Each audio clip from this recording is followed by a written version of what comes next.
அட ஆடியா?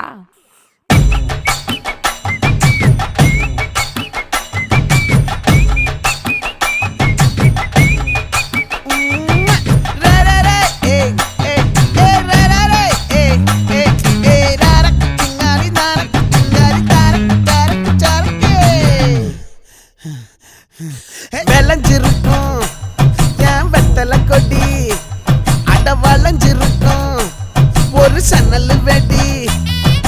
தோட்டா ஒரு கண்ணால தொலைஞ்ச ஒரு பொண்ணால வாக்கா இந்த வம்பால வல விரிச்சிட வந்தாளே. பார்த்து வளைச்ச தேக்கு ஓம் பட்ட உடம்பு சோக்கு, என்ன குத்தும் குறும்பு மூக்கு, கொஞ்சம் ஓய்வை கொடுத்து தாக்கு. என்னடி சித்திரமே இங்க நீ பத்திரமே, சொல்லுடி கட்டளை எத்தனை நான் செய்வேன்.